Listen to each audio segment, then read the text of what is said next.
Good morning everyone. Dito po kami mangunguha ng sitaw, panggulay sa bukid. Ayan, ang aking darling.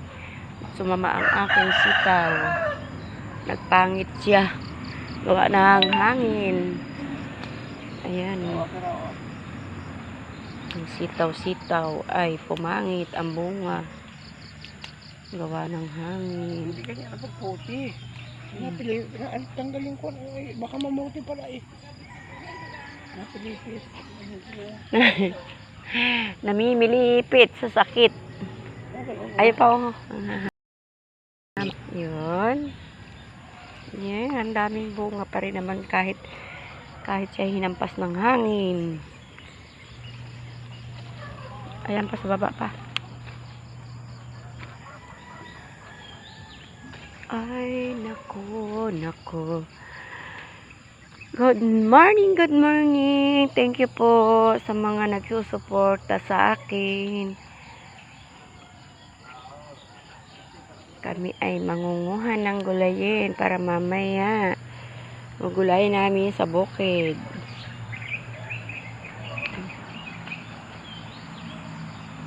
Hindi na nga pati ito nagagamasan.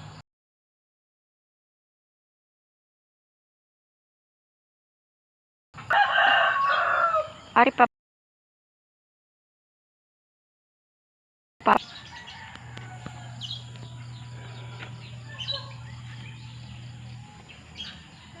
Bakit kaya hindi nabuo ngayon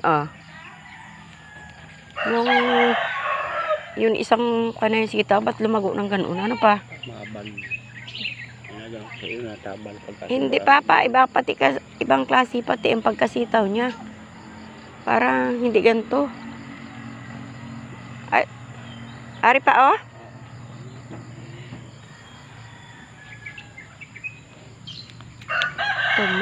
Tabal daw. Lumago. Sobrang lago ng aming sitaw. Ang problema ay hindi na siya bumunga. Malaki. Okra. Medyo naman kung may bunga dyan. Wala. Puro bulaklak lang. Lahat ay bulaklak. Bulaklak. Ang sarap ng pamumuhay kapag kagantong namumuti ka na lang sa mga tanim. Hindi ka na mamimili. Hindi na kailangan bumili. Kasi may tanim ka naman. Ito po ang aking sitaw. Ibang klaseng sitaw ari, hindi ayaw niya umakyat, gusto niya yung nakagapang. Pinapaakyat ko, ayaw. Parang wala nang nabuhay ng aking punlang talong. Ay sus, ba't kaya yun hindi nabuhay? Yung kukunti lang ang nabuhay na pantanim. Ha?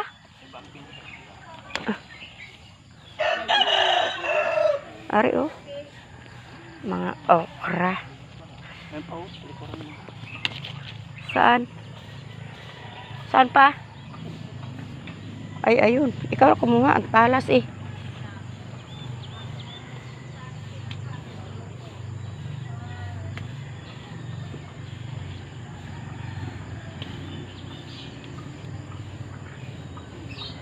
Diba? Tambak ang gulay. Yan. Marami pa doon sitaw pa. Doon sa paparon sa may titigas lang yun.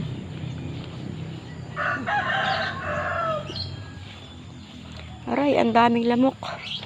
Aray.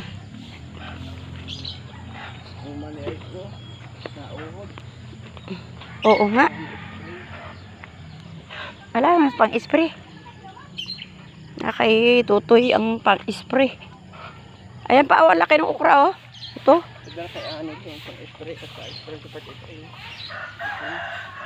Ayan pa, ayun. Ari daming lamok. Nagpangit ang dahon niya, parang kumulot. Ano pa?